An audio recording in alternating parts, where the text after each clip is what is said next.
some part of the ayat left. Just to mention, before we do, just to mention 1-2 points in regards to the verses that we have covered.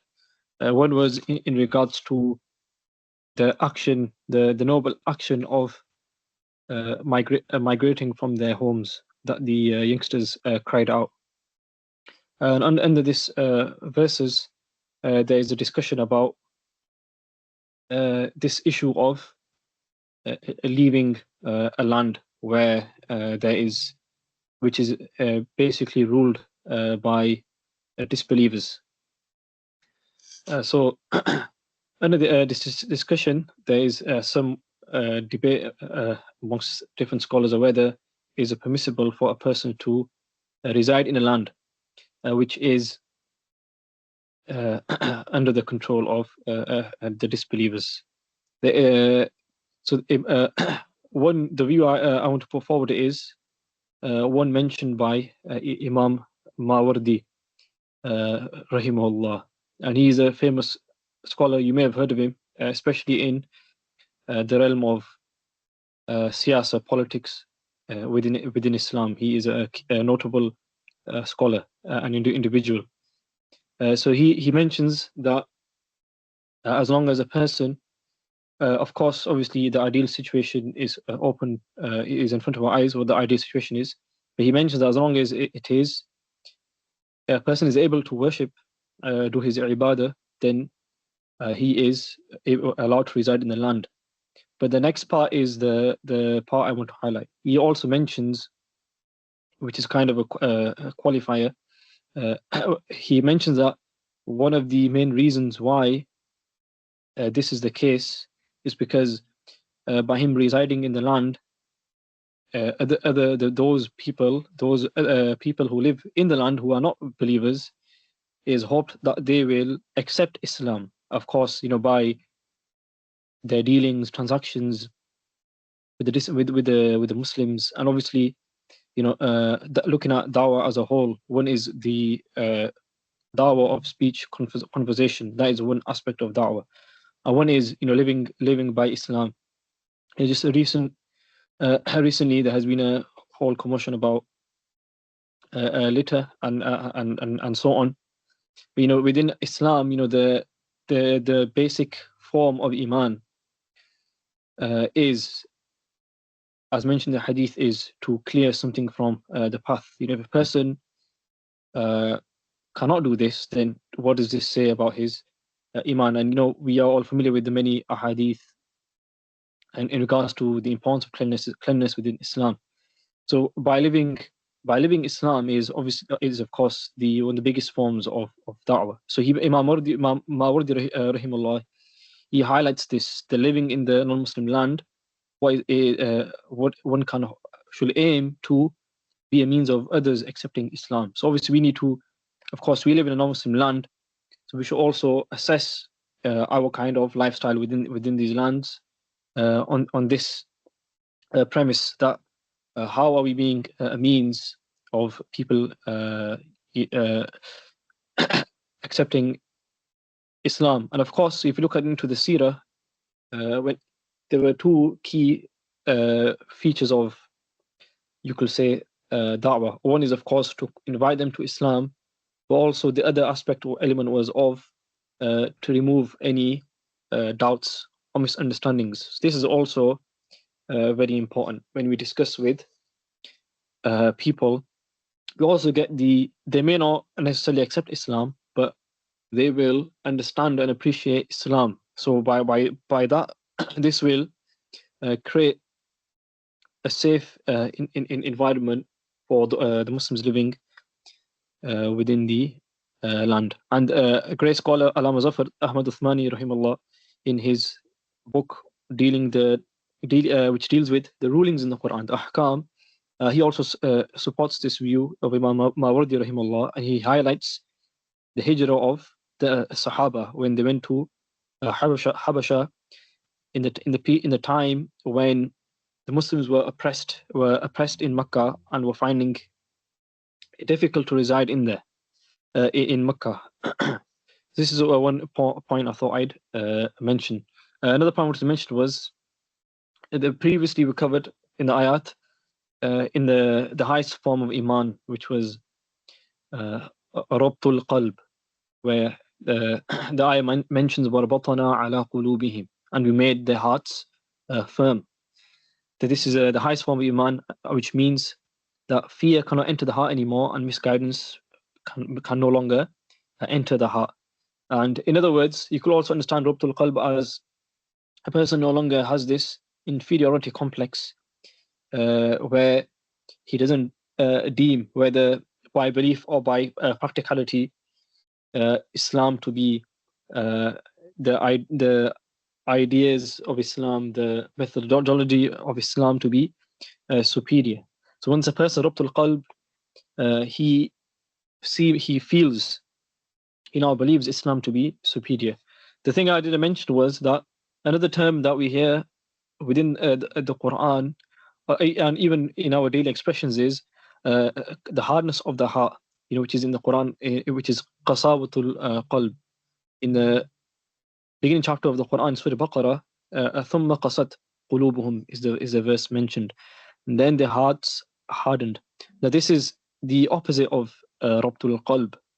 This is when, similarly, just like fear will not enter the heart and misguidance will enter the heart, when a person, his heart is hardened, then guidance no longer enters this person's heart, and similarly, fear remains in this person's heart, and this is a punishment from Allah subhanahu wa ta'ala. Just like Rabtul Qalb is a blessing from Allah subhanahu wa ta'ala, which we should pray for, we should also seek Allah's refuge from Qasawat al-Qalb. It's like people say, some people, they die, they have died before their actual death.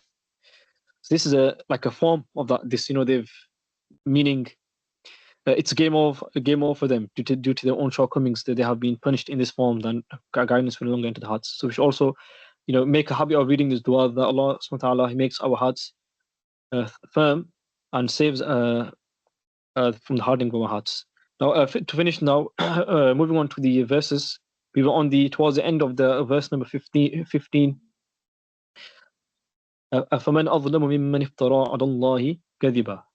This verse is discussing the associating of partners with Allah subhanahu wa ta'ala, and then we had a discussion about how the proof is sultan. Allah subhanahu wa ta'ala says, bring a clear sultan bayn, clear proof, and how if a person was, I mentioned a person was discussing with a scholar.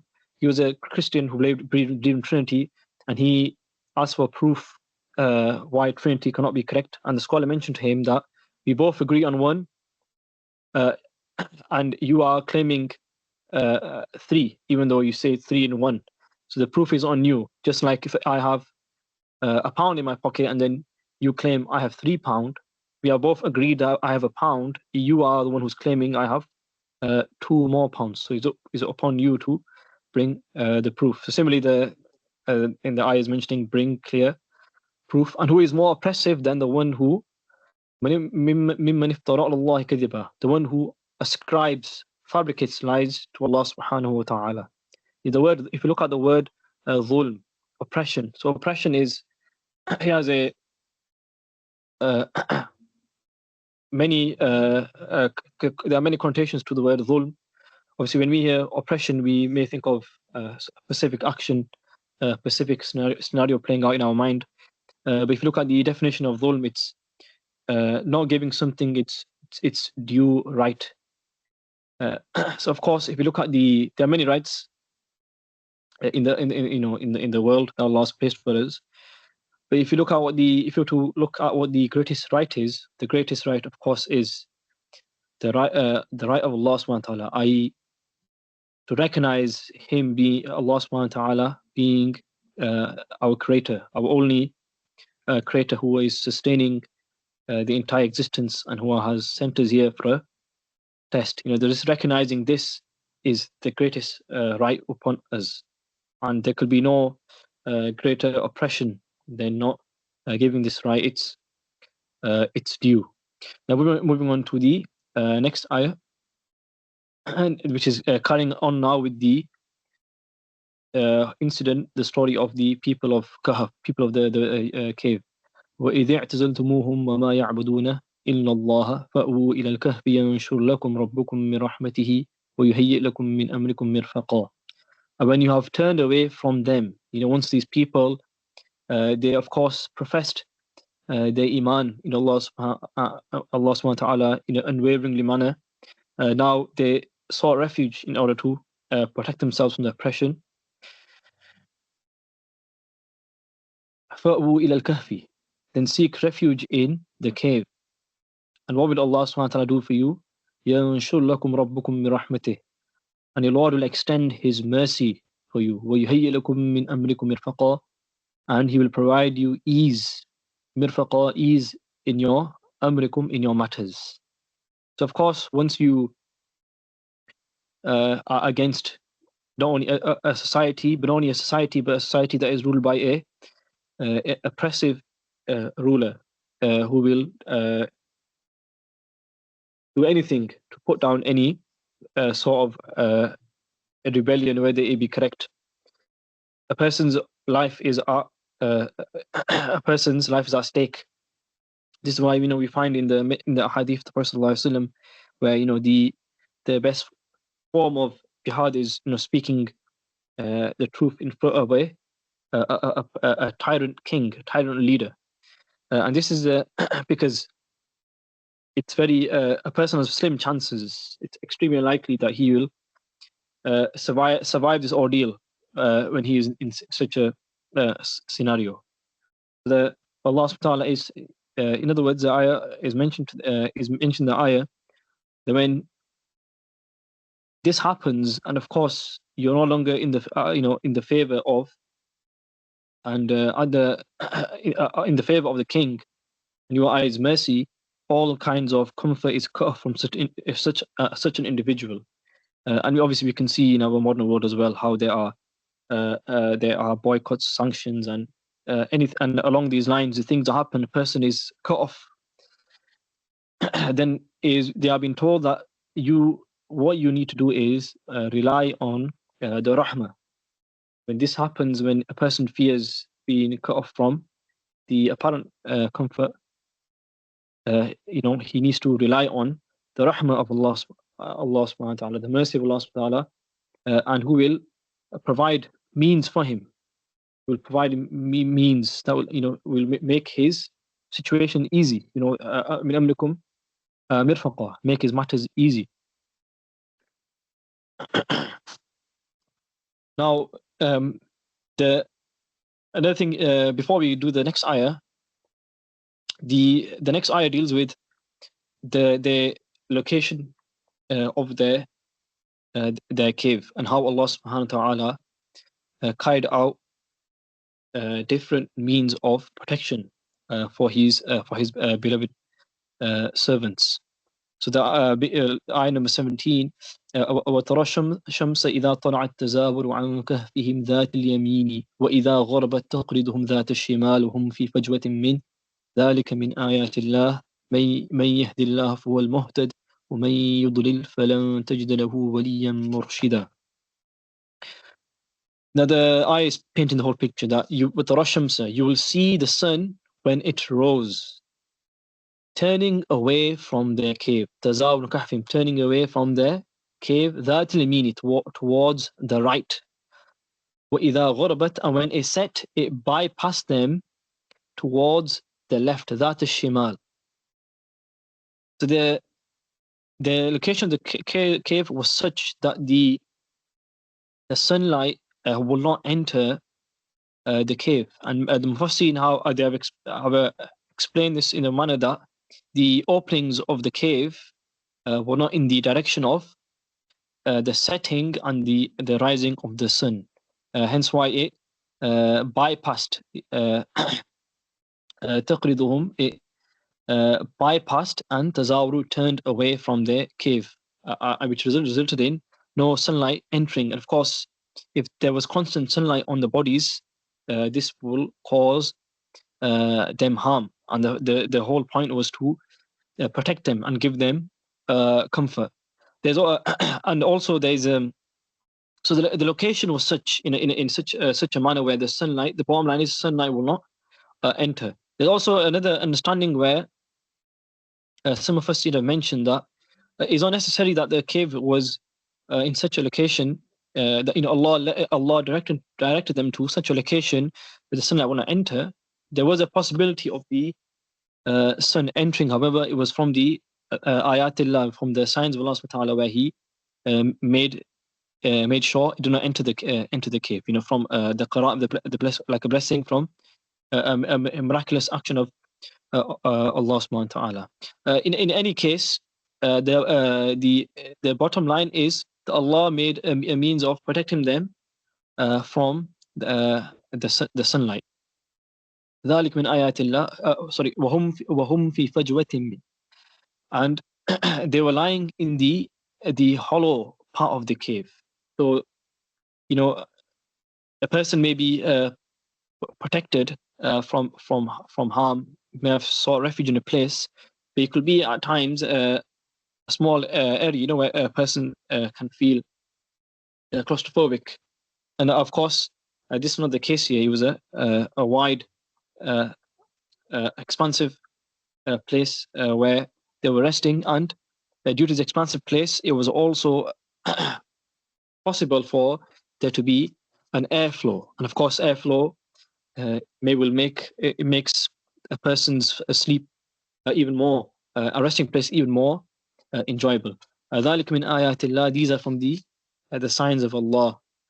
من يهد الله فهو المهتد. Whomsoever Allah guides is the one who gets the right path. ومن يضلل, and whoever He lets go astray, فلن تجد له وليا مرشدا. Then you will find no one to help. Wali means a help, and no one to lead. Murshida means a person leads. So you will find no one to a friend who will lead him. So of course, Allah subhanahu wa ta'ala is not only the friend of a believer, He also He helps and directs the believer. We can have we all have different friends, but not every friend is able to kind of give us direction in life from a micro level and from a macro level. Someone might be able to give us a little bit direction in a small situation, and someone may be able to give a direction in a major issue. The one is being a friend, and one is a friend that can give you some direction. And Allah, this is the kind of friend, the friendship we have with Allah subhanahu wa ta'ala. Obviously, once we make the sacrifice, where Allah will direct you towards the correct things, and will save you from the incorrect things. And of course, the biggest thing you can be directed towards, like mentioned here, is may yahdillah, whoever Allah guides, is hidayah, is guidance. And the worst thing, the misfortune a person can encounter is dalala, is a misguidance.